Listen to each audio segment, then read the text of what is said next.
Sir, good morning sir. Kamusta po kayo sir? Good morning, Koy. Okay naman ako dito sa southern part of Negros Occidental. Sir, first of all, bago tayo mag-start ng, video o itong ating interview, nais ko lang sanang humingi ng pasensya unang-una, doon sa mga, ginawa talaga namin sa Otso Diretso. Alam mo, ngayon ko lang na-realize na ano, maling-mali talaga 'pag hindi balanse ang Senado. Ngayon lang namin nakikita na 'pag wala palang kumokontra o mag-isa lang ang kumokontra kagaya ni Senator Risa sa mga gusto ng mga Duterte, talaga palang worst to worst scenario. So, ngayon lang namin nalaman kung bakit ano yung gusto niyong mangyari kaya pala may 8 diretso noon. Sir, kamusta po kayo diyan sa probinsya ngayon Okay after ng naman. Okay naman. After nung Ocho Diretso ng 2019, I was out of office. So, wala naman akong bahay sa Maynila. So, wala naman akong matirhan doon. So, I decided na umuwi dito sa aming probinsya, sa Sipalay City, Negros Occidental. Dahil dito talaga ako pinanganak, dito ako lumaki, at nandito rin yung mother ko. So, buong pamilya ko, dinala ko dito sa Sipalay at pandemic pa at that time. So medyo nasa bundok kami nakatira. Then after that, we engage into business related to tourism. And yun ang ginagawa natin ngayon. Kasi sabi ko nga sa mga supporters natin, sa mga kilala natin, hindi naman ako nagdala ng mali-maleta na pera nung ako'y nasa pwesto. No? So, kailangan natin magkayod, magtrabaho upang mabuhay. So, marangal na trabaho, no? Marangal na hanap buhay. Kasi, seryoso naman ako tayo sa public service. And don't worry, Koy, doon sa sinabi mong binash mo ako nung Ocho Diretso, dahil alam ko naman, no? Sanay naman tayo dyan. We cannot please everybody. And for that matter, marami rin ang hindi nakakaalam ng tunay na kwento sa likod ng mga personalities, no? So we're trying our best to do what is right for this country. Ang nakakalungkot lang marami pong mga kapatid nating Pilipino ang nadi-deceive ng mga information na dumarating sa kanila. So sabi ko nga, gusto nating ialay ang ating buhay, yung ating panahon sa pagserbisyo, just like when I was in the armed forces. Pero at the end of the day, mahirap pong manalo sa election. No? Hindi ibig sabihin na ayaw ka ng tao o hindi ka gusto ng tao. It just so happen na ang eleksyon, ang kampanya ay napakagastos, napakamahal sa Pilipinas. Correct. So, hindi naman po natin gustong maglaro sa maruming laro para lamang magkaroon ng maraming pera and eventually manalo sa pwesto. Kasi nga, kukontrahin natin ang pinaka-prinsipyong tinayuan natin kung bakit tayo in the first place ay nakulong at pumasok sa public service. Kasi, Sir Gary, speaking of, nakulong, alam namin yung we know the reason kung bakit po kayo nakulong dun. Pinaglaban niyo yung karapatan ng armed forces because nakita niyo na ninanakawan ng ating kasundaluhan. At buong mundo ay buong Pilipinas ay bubilib sa ipinakita niyong pinamalas niyong lakas na hindi pala basta-basta ang magdalo. Sir, speaking of Yeah. pagdalo, may lumalabas po na issue ngayon na buwag na daw ho ang, samahang magdalo. At, sa isang interview ho ng isang, kilalang, fake news vlogger, ang sabi niya ho dun sir, halos wala na daw miyembro o lansag na daw ho ang samahang magdalo. Totoo po ba ito? Ganito lang po yun, ano, ang magdalo kasi, may tinatawag kami diyan na grupo, no. Una, ang dugong magdalo.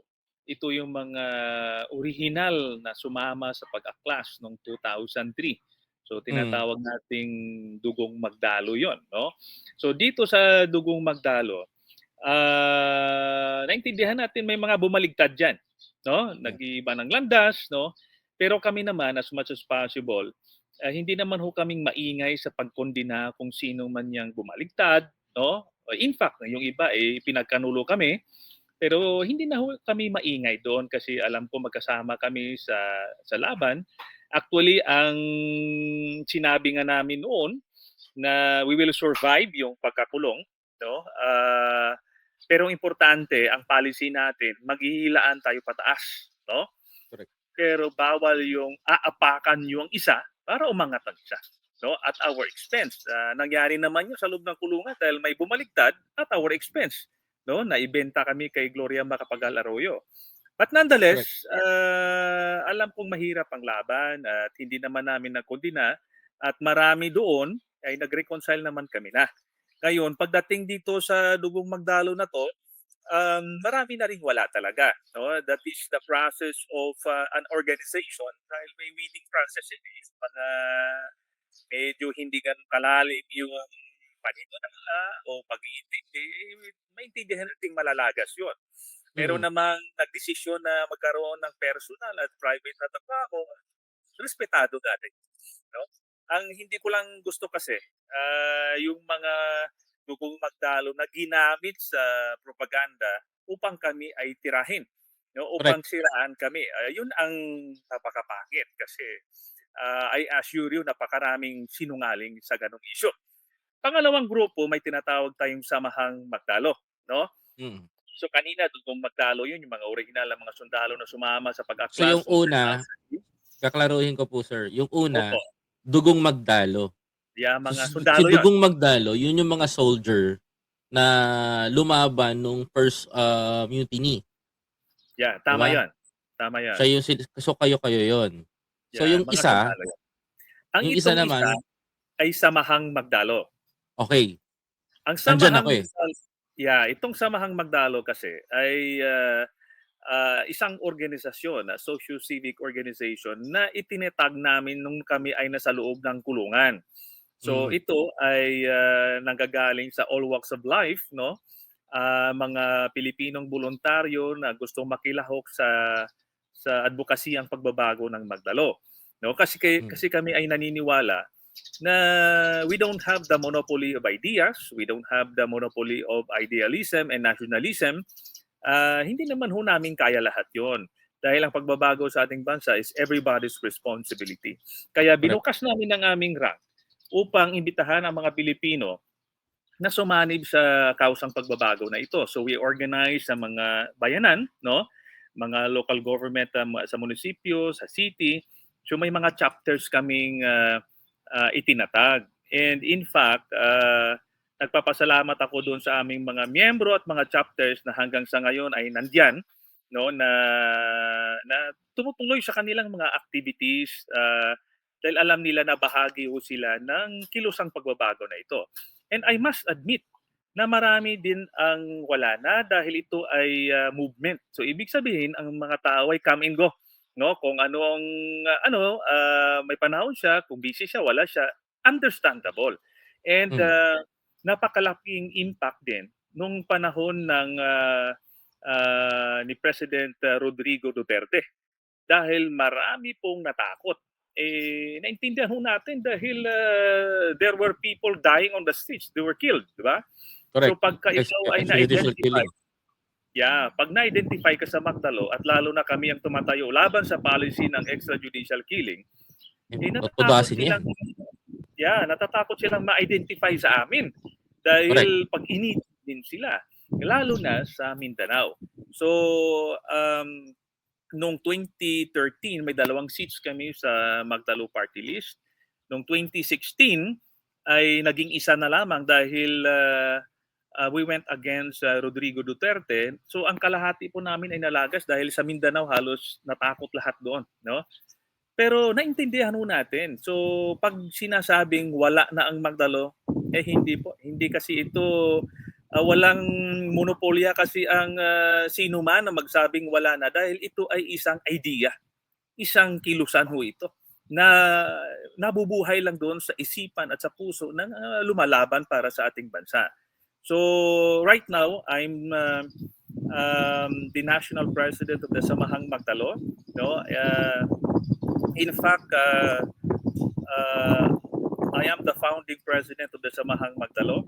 Then when I joined Congress, ay napalitan ako, and this time around bumalik ako, no?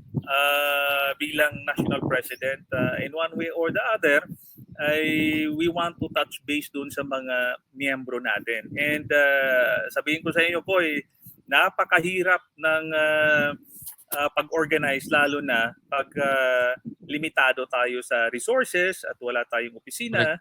No? So, naintindihan mo ng Pilipino because we don't want to compromise ourselves just to, have some funds para makilala, galing naman ho sa masamang sources. Hindi po namin ginagawa yan.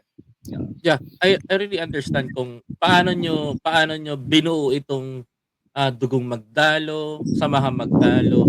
Kasi yan yung gusto kong yan yung gusto namin malaman. And gusto malaman ng sambayan ng Pilipino, Sir Gary, because naniniwala sila sa mga sinasabi ng mga kabila na wala na daw ang Magdalo. So ako naman, gumawa ko ng way para makausap ka, matanong sa'yo, sir, kasi mayroon pa akong isang mabigat na itatanong. Yes. Sir, tumanggap ka ba ng male-maleta? Well, categorical, hindi ako nakatanggap.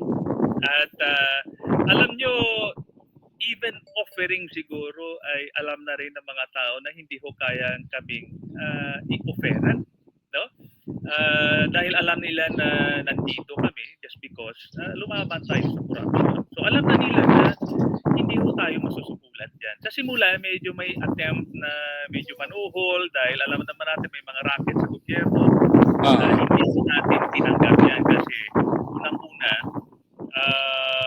napakasakit isipin na pinaya natin yung ating buhay, ang ating karir, ang ating pamilya. Natulong kami ng 7 taon o halos 7 taon. Tapos nakapwesto lamang ay isa rin pala kaming pagnanakaw at abusado sa pwesto. Yung din na kinamumuhian namin. Hindi po namin magagawa yan dahil insulto yan sa mga Pilipino at insulto sa aming sarili at sa aming pamilya na nagsakripisyo nung kami ay nakakulong.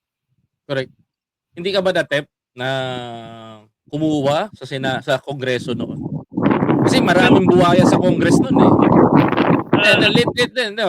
Ako sir, literally talaga. Noong panahon ni Duterte, nakaupo pa kayo, 'di ba? Opo. Naramdaman niyo si Alvarez. Naramdaman niyo si Velasco. Yes. Naramdaman niyo rin si Cayetano. Yung gara-pala na ginagawa nila noong pa man sa flood control, alam niyo rin 'yon. Ito lang 'yun, no, dahil napag-usapan 'yan. May mga kalakaran yan sa Kongreso na noon pa nangyayari. Hindi lamang lumulutan. Kasi nga, nagkaintindihan yung mga leaders at takot yung mga leaders magsalita. Ito lang ngayon na medyo nagkaroon ng issue ng flood control at mga mali-maleta yan.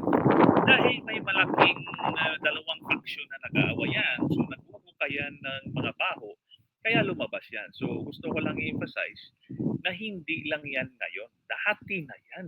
Dati nang lumalabas yan. At dapat malaman ng ating mga kababayan na kasama tayo lahat sa pagsusugpo dapat itong katiwalian na pagnanakaw sa gobyerno. No? So kami naman, ang aming prinsipyo dito ay lalo na pagdating sa eleksyon, hindi na baling matalo tayo sa eleksyon, hindi lang ho tayong maglaro doon sa maruming laro. Kasi ganito yung mangyayari. The moment na maglaro ka sa traditional na pamamaraan, which is mag-ipon ka ng pera sa kaba ng bayan ng gagaling at gagamitin mo sa eleksyon para manalo ka, saan mo babawiin yun? So gagawin mo ulit yun at the expense ng pera ng taong bayan.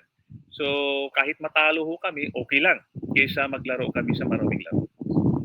Ganun din ang mindset ko, sir eh. 'Di ba? Yung mga botante, yung mga politiko na sinasambahan sa lapi, Yung namimigay ng salapi sa tao, kapag nanalo 'to, matik 'yan. Babawiin at babawiin din sa mamamayang Pilipino 'yan. Ako naniniwala ako dun, Sir Gary. But sir, kung hindi ka nakatanggap ng mali-maliitang pera, eh bakit si Sunny? Bakit si Trillanes? Bakit si Trillanes pa ang dinadawit ni Levy Baligod? Tingin mo sir, bakit kaya? Ano kayang reason nito? Baka naman hindi ba kasi sabi nila tumatanggap daw ng mali-maliitang pera si Sir Sunny eh. Well, ganito lang yun. Kilala ko ng gusto si former Senator Antonio Trillanes. Magkasama kami niyan, hindi lamang magkaklase kami sa PMA, magkakasama pa kami sa kulungan. No? Ang 7 taon. No? And kumbaga nakita ko na ang kung sino talaga si Antonio Trillanes. Eh noon pa naman, sa PMA pa kami, siya kasi ang chairman ng Honor Committee. No, ito yung committee, ang honor system sa PMA kasi na hindi ka dapat mag-cheat, lie, or steal. No? Otherwise, pag nag-violate ka niyan, ay masisipa ka from the Philippine Military Academy. Kasi yun yung honor system na ginagalang ng lahat ng graduates ng PMA, supposedly. No? And kaya kami nagkakilala ni Antonio Trillanes at naging magkasama nga sa Magdalo dahil nung kadete pa lamang kami, malaking issue yan na bakit yung ating mga nauna sa atin na graduate ng PMA, mga PMAers, sila naman ay tinuruan ng idealismo sa loob ng academy na tinuruan ng honor system. At bakit paglabas nila, habang tumataas ang rango nila at naging general, kinakain sila ng sistema, no, na ayaw natin. Kaya kami nagmi-meeting na kami noon. Actually ang Magdaluma, sabi kong sa academy pa lang nagsimula. Masasabi ko yan dahil nagmi-meeting ho kami, nagbubukas sa aming isipan, sa aming mata. Ang gusto namin darating ang araw na hindi ho kami maging katulad ng mga nauna sa amin, nakakainin ng sistema. So we should be aware right from the start. Ano dapat ang gagawin para hindi kami kakainin ng sistema? So, doon nagsimula yon. So, balik ulit tayo kay Antonio Trillanes. In fairness sa kanya, maraming instances actually na nung siya ang senador na gustong mag-komisyon sa mga proyekto na kanyang ina-allocate sa mga different places sa buong Pilipinas. Ang ginagawa niya actually ay sumusulat siya sa DPWH at sinasabi niya na walang in-endorso akong contact person dyan, wala akong contractor dyan, no?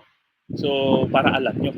Ang sinasabi ko actually, may debate pa kami dyan, hindi mo naman kailangan sabihin yun dahil nire-request din ng mga chapter officers natin yon, mga barangay hall, mga farm to market road, ihayaan mo nang ma-empower sila na sila ang nag-request at dumating ang proyekto doon sa kanilang lugar. Di ba? Pero sinasabi niya kasi, meron kasing window ng ng pag-aabuso minsan na pag sila nagpapakilala, sila na rin yung kontraktor na magko-commission. Kaya hindi niya ginagawa yon. No? So, ito pa yung issue na sinabi ni Attorney Baligod na pinapadalhan siya ng mali-maleta. Matagal na naming usapan na ino-offeran na siya ng sky is the limit eh. Yeah. Alam ko. Na pag practical lamang kami, pwede naman natin tanggapin. Humingi na tayo siguro ng 3 hanggang 5 bilyon. Manahimik na tayo. Mayaman na tayo. Di ba? Pwede naman natin gawin yon, pero hindi na yun ang Magdalo. Hindi ko kami. Nagkakamali sila ng kinakausap. Kaya hindi kami tumanggap. Kasi kung talaga nature na namin magnanakaw, mayaman na sana tayo. Hindi na tayo nagkakayo dito na maghirap-hirap para lang mabuhay. Diba? Kaya nga, napansin ko nga po yun, Sir Gary. Kasi, kung ako tatanungin mo, sir, na nagkongreso ka na eh. Pumasok ka sa kongreso, ano sasakyan mo nun, sir? Ang sasakyan ko noon ay van, no? Ban. Van, oo. Sabihin Yun pa natin rin ang sasakyan. Yun pa rin pumasok ang ka sasakyan. o ngayon nga, pumasok ka ng Kongreso, Yeah. nakasakay ka sa van. Yeah. Way back 20 o 2013. 13. 2013. Yeah. 2013. Paglabas mo ng Kongreso, nakaban ka pa rin. At yung Tama? sasakyan ko hanggang ngayon, yun pa rin. Yung pa rin yung sasakyan mo Yun na pa rin van. ang sasakyan ko na van. Oo. Nandito Kasi meron akong kilala eh.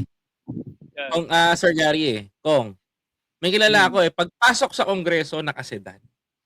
Oo, nakasedan. Ang ganda ng sedan, Toyota Vios. Okay. Oo, Toyota Vios. Nagkaroon ng opisina sa loob. Nagkaroon kasi ng isang slot.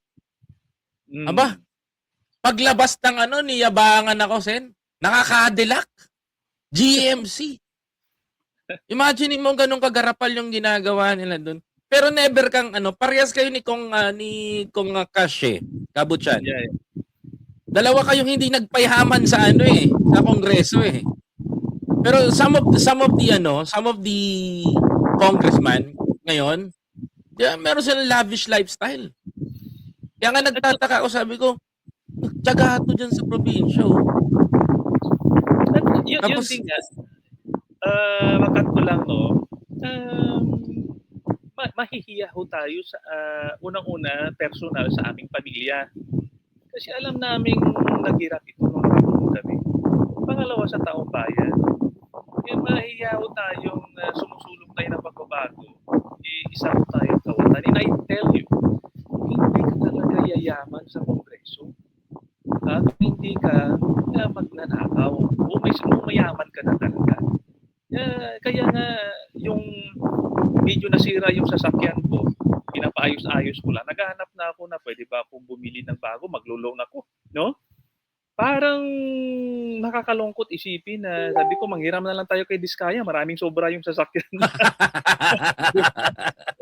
Naghihirap kaming makabili ng bago, pero just the same, within our means kung ano ang kaya, doon lang tayo. Pero sinasabi ko, yung sinasabi mo kanina, yung lifestyle ng mga kasamahan ko, kitang-kita ko ng mata ko yan. And in fact, my wife was once a member of the congressional spouses, di ba? Naka-attend siya siguro ng 1-2 lamang. Tapos hindi na siya sumama kasi para siyang kinikilabutan ng mga activities ng mga asawa dahil branded ang lahat, mga bakasyon kung saan-saan. Hindi ho namin lifestyle yun eh. Kaya tumigil siya doon. At ang aking mga anak, sinasabi ko rin na wag kayong ikumpara yung mga sarili nyo sa mga anak ng mga ibang congressmen kasi iba ho tayo. Hindi tayo katulad nila.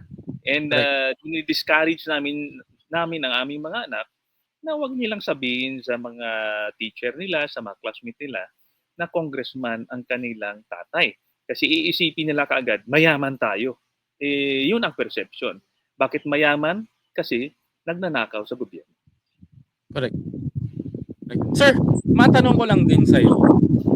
Kasi napag-usapan natin, naipaliwanag na natin sa taong bayan, sino si Magdalo, sino si Dugong Magdalo, ano ang Samahang Magdalo. Ngayon, mai-enlighten natin yung mga kababayan natin.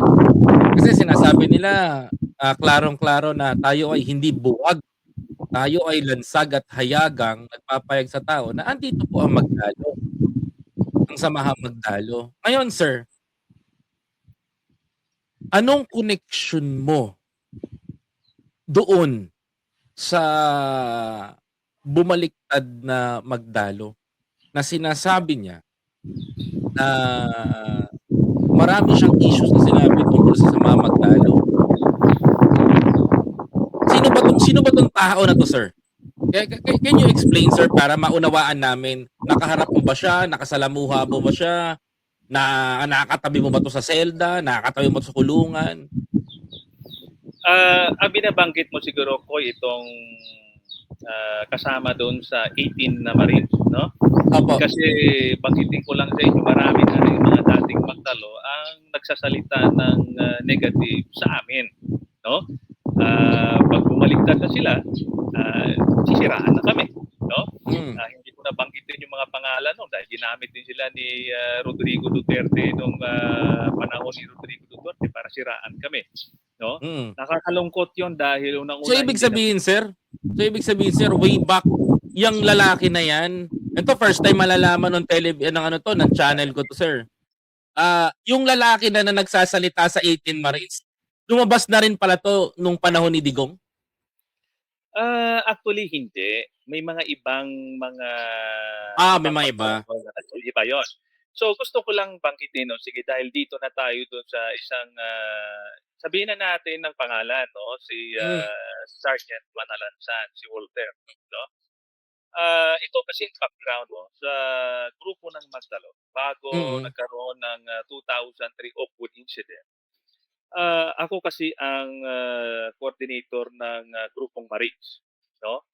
So, may Army kami, may Air Force kami. So, sa Marines, ako kumbaga ang coordinator, ako ang, representative 'no. So, ako lahat ng nag-o-organize 'no. So, itong si, Sergeant Manalansan ay kasama ito ng isang opisyal na galing sa Mindanao kasama ng, sa isang batalyon 'no. Although si Sergeant Manalansan ay graduate din ito ng 4th Recon Marines na kumbaga, doon kami nakilala kasi ako galing ako sa 4th Recon Battalion 'no. Nagkapanikamatan ako diyan sa 61st Force Recon, bago ako nakulong 'no. So, um, ang sinasabing, kaya siya sumama si Sergeant Manalansan dahil naniwala siya kay Trillanes nung una 'no. hmm. Yun ang kuwento niya? Yun ayun ang kwento niya. Eh, hindi po totoo 'yan. Kasi halos lahat ng mga tropa namin ay hindi kilala si Trillanes 'no. Hmm, Hindi siya kilala kasi nga, we have a flat organization. Ang trabaho ni, Antonio Trillanes ay, siya yung sa political and even, spokesperson 'no. Siya yung, dahil nagma-masters sa UP noon 'no, sa Navy hmm. siya. Ngayon lahat ng Marines sa akin dumadaan. So, karamihan ng tropa ay hindi kilala si Trillanes. So Ah, ibig sabihin nun, Sir Gary, yeah. although kayo na yung magdalo, so yung mga nasa lower grounds ninyo, hindi kilala si Sonny Trillanes, si Gary Alejano, si ganito, Juan de la Cruz na ganyan, hindi kilala yon. So, Ganito kayo 'yan, lang ang magkakilala? yeah. Ang hindi magkakilala diyan, example lang, Army 'no? Oo, Ang army. kilala nila yung mga immediate officers nila. Yun ang Okey. kilala nila. So, kung sa Marines naman, yung immediate officers nila within the Marines 'no? Sino po yun, So, kayo? ayun. So, example sa Marines dahil si Sergeant Manalansan ay sa Marines, ako yung kilala niya. Kasi ako yung O ba't co-coordinate 'no? ba't So, hindi hindi sinabi ni ano, hindi yan ang nagtataka ako, bakit hindi sinabi ni Manalansan na ikaw yung ano, kaniyang, opisyal? actually, hindi ako ang kanyang direktang opisyal. Meron pa siyang opisyal, hindi ko na lang banggitin Oo, kung sino yun, no, na sumama siya dahil sa opisyal na yon, 'di ba? okey. So, Yeah. sumama siya doon. So, hindi niya kilala talaga si Trillanes. So, maraming mga tropa niya na hindi nakilala lang nila later on, 'no? So, unang-una, pinasinungalingan ko na yon na kilala niya si Trillanes kaya siya sumama. Mali, Mm, 'di ba? Um, Pangalawa, ang issue ng bumaliktad, 'no? Bumaliktad. Nung sa loob ng hotel sa Oakwood sa Makati noon, may mga tropa kasing walang barel na nandoon. Kaya mm, nga, sinabihan ang iba na if they are willing, pwede silang lumabas, 'no? Kasi pinapa-surrender ng gobyerno noon, eh. Ini-encourage nila na mag-surrender. So merong batch ng, Marines na bumaba, 'no? hmm, Hindi naman kami against talaga doon, pero pwede naman silang magdesisyon na hindi sila aalis at sasama sa amin, 'di ba? hmm. So, isa doon si Sergeant Manalansan ang bumaba. So, Ah, bumaba siya at parang 'yun ang ginawang propaganda ng gobyerno na nag-surrender, meron na nag-surrender sa Magdalo, 'no? duwag pala Pero yun, eh. although hindi naman namin tini-take talaga against sa kanya 'yon dahil hindi naman totally na ayaw namin. pwede naman Mm. silang bumaba. Pero ang sa akin naman, they would have opted na manatili sa loob at sumama. Mm. Kami naman kasi sa mga officers, ang tinitingnan namin yung kanilang welfare, no? Na wala silang baril, walang pwede, they can go. So yes na yan. Pangalawa, nung nasa loob na kami ng kulungan, ang kulungan ng Marines kasi nasa Marine Brig sa Fort Bonifacio, no? Mm. Sa Fort Bonifacio. Kami naman Taguig. kasama ni Antonio Trillanes ay nasa ISAF Detention Center kami sa Camp Aguinaldo, no? Okay. Pero sa welfare naman ng buong tropang Marines, ako kasi nagko-coordinate yun. So may problema sila sa pamilya nila, no? In fact, yung aking wife ang ginagawa kong liaison sa Bonifacio para matingnan kung ano ang sitwasyon ng mga tropa doon, no? Mga anak ng asawa nila, kailangang tulungan, no? And along the way nga actually, na-disgrasya din ang wife ko kasi buntis siya ng kambal namin noon. Naharas siya sa gate, natutukan siya ng baril at nanganak siya ng premature sa kambal namin. Muntik na siyang mamatay at aming kambal dahil nga siya yung nagko-coordinate doon. So, at one time, nabalitaan ko na merong babaligtad sa grupo ng Marines doon sa loob, no? Kasi nga continuous yung recruitment ng gobyerno na basagin at hati-hatiin ang grupong Magdalo, no? So Mm. nire-recruit yung mga officers, yung mga enlisted personnel.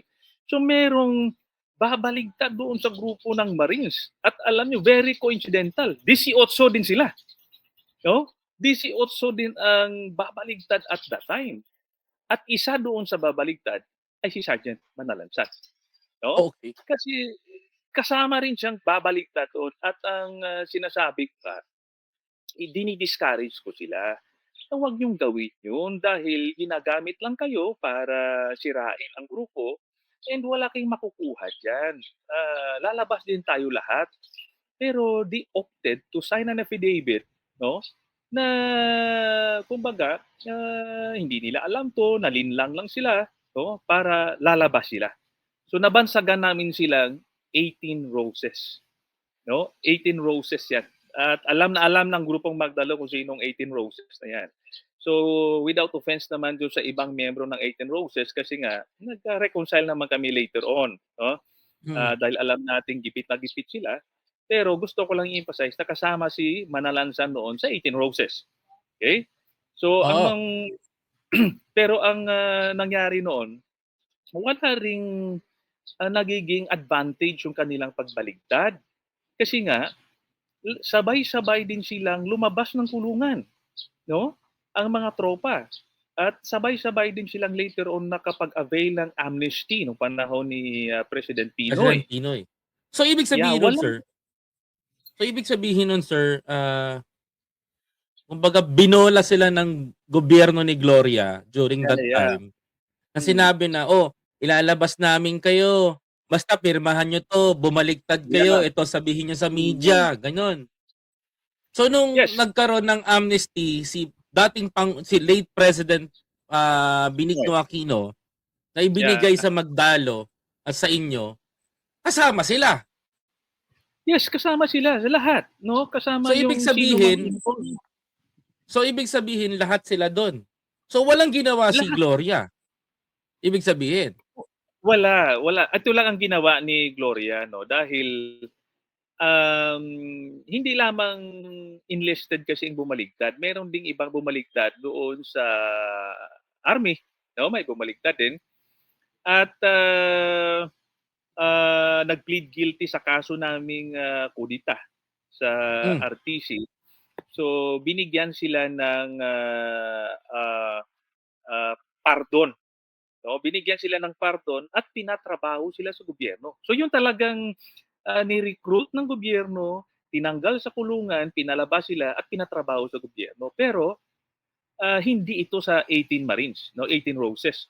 Hindi sila Hmm. kumbaga nabigyan ng kung anumang advantage. Kasi maraming offer sa amin noon, Koy, eh, no? Oo. Na tumahimik lamang kami, kasama ang aming pamilya, pwede naman kami sa abroad, papadala, libre lang, tatahimik lang kami. May pera pa kami, di ba? Hindi namin Mm. tinanggap yun. Oo, may mga ibang natanggap, ayaw ko nang banggitin, no? So, gano'n ang effort nila in order to destroy, in order to take us apart para masira ang aming credibility. So, yun yung background nung 18 Roses niya. At ngayon, kilala ko halos ang ano, kilala ko ang mga maliit lang ang circle ng Marines. So, in a way, alam ko rin na kung saan nagtatrabaho yung mga ito, may mga balita tayo diyan. Ang gusto ko lang i-emphasize kasi, ah, lang signal natin. Okay lang Okay ko lang. 'no, signal natin? Okay lang, good, good. Okay lang? Oo. So, ito lang, respetado natin yung mga nagtatrabaho kahit sino pa sa politiko, may perceived man na medyo may ginagawang iba, trabaho lang, 'di ba? Okay lang Correct. naman 'yun kahit sa panahon ni Digong na merong opportunity makapagtrabaho sa customs, 'no? Hindi namin pinigilan yung mga tropa basta trabaho lang, wala ng politika. Kasi we want also we're looking after the welfare of our troops, no?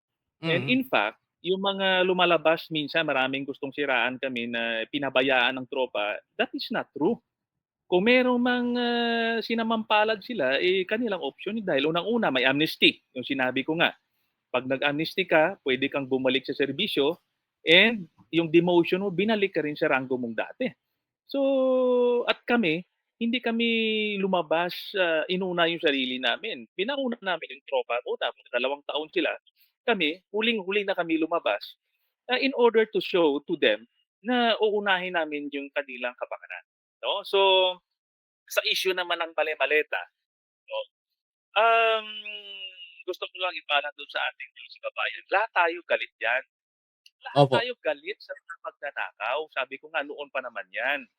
Kaso nga lang dahil sa galit ng tao sa maleta na 'yan at saka sa hindi lang sa flood control projects nakukuha yung, komisyon 'no, 'pag nanakaw. Correct. Maraming proyekto sa gobyerno ang Maraming proyekto. diyan. Marami, 'no? So, galit tayo diyan. Since, alam nilang galit ang taong bayan sa mga magnanakaw, which is dapat naman na galit tayo, hinaluan nila ng, ibang kwento, 'no, Okay. para, madamay. Example, ang ICC, para masira ang credibility ng proseso ng ICC, ihalo mo doon sa maleta para masira din yung ICC. Mm. Ang ibang mga personalidad na prominent, especially sa impeachment, issue ni Vice President Sara, isama ko na rin para masira yung kanilang mga pangalan and credibility and ang proseso ng impeachment sa Congress. So yun ang klarong propaganda na nilalabas. And sabihin ko sa iyo po, hindi naman tayo pinanganak kahapon lang, no? Opo. At alam natin yung mga issue ng mga gano'n na hindi daw binayaran, no? Of course, sabihin ko lang lalabas at lalabas din naman ang katotohanan later on, no? Dahil may pera talagang involved. Yeah, may pera Correct. kasi I was informed 1 week before na may lalabas na press con yung 18 Marines, no? Mm. May idea na tayo diyan, no? Na lalabas kasi nire-recruit hindi lang 18, maraming nire-recruit na mga iba pang mga security personnel, kapalit ng pera. 18 lang ang kumagat. Ang iba ay hindi kumagat, no? So may pera diyan na ano. Ngayon, inampon nila sa mali-maleta yan para magiging credible. Pero dahil nga hinaluan nila ng ibang kwento, lalo katawa-tawa yung kanilang drama, no? So, So, for example, Sir Gary, for example, there is a time na magharap kayo ni Levy Baligod. Yung mag face to face kayong dalawa, no? Ano, maliit lang ang Pilipinas, sir eh. Halimbawa, darating mag-abot ang time kayong nito. dalawa ni Levy Baligod. Sir, Yeah. anong unang expression mo sa kanya? Ako naman ko mula noon, hindi kasi ako nagtatanim ng galit. Okay? Mm. Dumaan na tayo sa maraming mga kagipitan, no?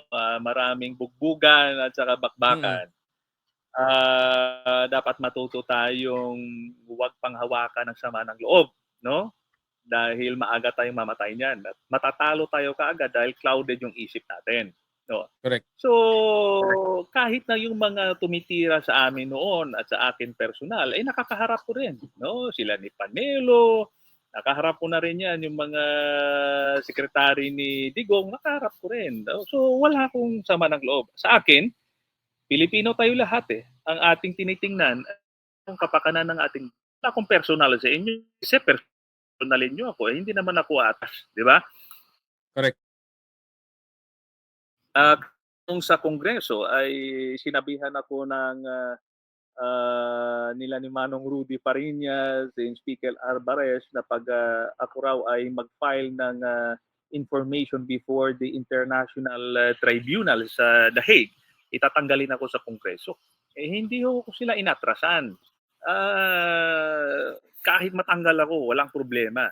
So kung makaharap man natin si Attorney Baligod, and I hope by the time ay lalabas na yung katotohanan, eh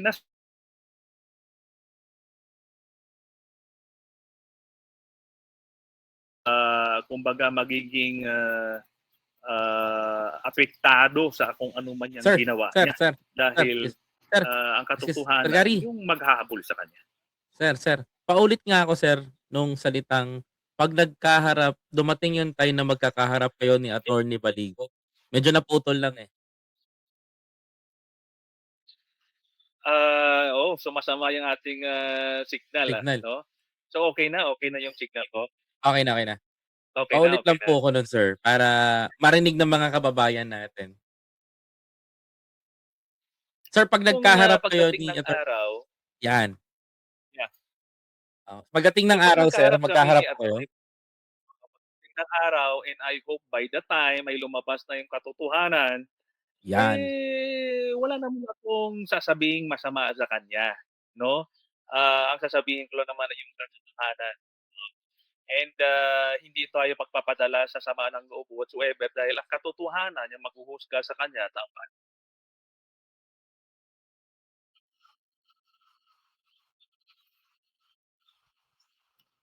Okay, Hello Koy, sir. okay ang Okey. signal? Oo. Okey po, okey po. Oo. Sir, para dun sa mga, bumabatikos sa mga sasamaang magdalo at natutong magdalo, anong mensahe niyo sa kanila? Well, unang-una, sabihin ko sa'yo, Koy, napaka-polluted na yung ating airspace, 'no?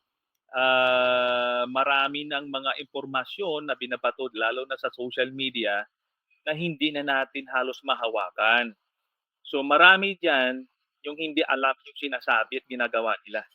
So and we cannot also please everybody. So ang Hmm, sasabihin ko lamang na alamin niyo at kilalanin niyo kung sino at ano ang magdalo.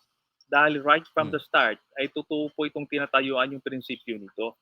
Mahirap man pero hindi ho kami nagpakain sa sistema, and if given another opportunity, we will gladly serve our country and the Filipino people.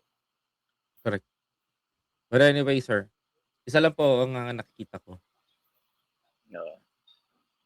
Sana ang hiling So, ko ano lang natin ano 'no, signal na okey naman 'no? okey naman. Ako sir, isa lang ang hiling ko, eh. Kasi naipaliwanag na natin sa taong bayan ngayon yung tungkol sa bumaliktad na 'to Mukhang na sa isa sa inyo yung Ipin signal Road. na ano, Oo nga po, siguro nga po, sa'kin nga po siguro, 'no? ano Koy, okey na? Okey na po, okey na po, Parang nawala okey ka. na po. Ayan, okey na sir, okey na, okey na. Okey na po sir, Lalaging. opo. Narinig mo ba ako sir? Parang naglalaging tayo. Nagla-lag? Ayan, narinig na kita. Ayan, okey na. Yan na. Maraming maraming struggle na Yeah. nangyayari sir, eh, sa totoo lang. Pero sana, Hmm. sana Sir Gary 'no, isa lang hiling ko, bumalik kayo sa Kongreso. Kasi kung walang titindig sa Kongreso ng tama, walang walang parang yung ginagawa ng akbayan, ng ML party list ngayon, 'di ba? Nakita niyo kung gaano kalilinis 'tong mga party list na 'to, unlike dun sa party list ni Saldico, 'di ba? Kita mo yung ginagawa ng mga 'yan, Yan yung mga kailangan ng gobyerno natin, yung may malinis na kamay. If there is a chance, sir, sana bumalik kayo ng Kongreso. Kasi kailangan linisin ng Kongreso. Sana nga Ah, lumaban. yeah. Sa ano naman, ako'y naniniwala kasi sa ano, tadhana. Naniniwala ako sa purpose ng, Panginoon. So, importante sa ating part ay gagawin natin kung ano ang nararapat, ano yung tama, at darating lamang ang, pagkakataon kung makabalik o hindi. Dahil hindi naman ho tayo desperado na kailangang bumalik talaga. Dahil sa totoo lang 'pag nagtatrabaho talaga ang isang public servant, public official, napakahirap ng trabaho. 'No, talagang halos wala ka ng oras. Kasi nung nasa kongreso ako ay I make sure na hindi ako mag-a-absent sa sesyon, 'no? 100% yung attendance ko diyan. At I make sure that I participate dahil mahihiya ako sa constituents ko na hindi ako magtatrabaho. Ang nakakalungkot lang marami diyan yung hindi sumisipot, 100% din yung attendance. Sabi ko pati yung attendance ninanakaw din, 'no? Kaya nga. But anyway, sir, I know na mahaba-haba na 'tong usapan natin at magla-lunch ka na rin. Sir, hihingi ako ng part 2 nito, Hihingi Yeah, akong yeah, part yeah, 2 ng yeah. usapan natin. For the meantime, bitinin muna natin yung mga tao sa salitang, sa salita na yung hindi na po 18 Marines yun, 18 Marites. Napatunayan na natin na 18 Marites yun. Kasi nalaman na ng tao ngayon kung sino ba talaga yun at ikaw pala talaga ang Napuputol ka, nakakakilala dun sa napuputol. tao na yun. Oh, okey lang po. But anyway, sir, maraming Signal salamat natin. po and thank you very much sa inyo, sir, sa oras at time na ibinigay niyo po sa akin. Kahit na putol-putol yung linya natin, Sir Gary. Hello, sir. Hmm. Yeah, yeah, yun, bumalik ka. Okay. Ayan, okey na po. Magpapasalamat lang po ako, sir, bago tayo matapos ngayong oras na 'to. Thank you, sir, sa oras po na ibinigay ninyo sa akin at kahit na mahina ang signal, pinilit niyo pa rin po talagang na maituloy 'tong, ano natin, pag-uusap natin dalawa. Yes, maraming salamat din sa pagkakataon ko, at, sa ating mga kababayan, mabuhay po tayong lahat. Ayan. Maraming salamat po. Mabuhay ang samahang Magdalo, mabuhay ang dugong Magdalo, mabuhay ang Magdalong Pilipino. Maraming salamat, Sir Gary. Thank you very much for your time. See you on Manila kapag nandito ka, sir. Sige, sige. Maraming salamat. God Maraming bless. salamat po. God bless po.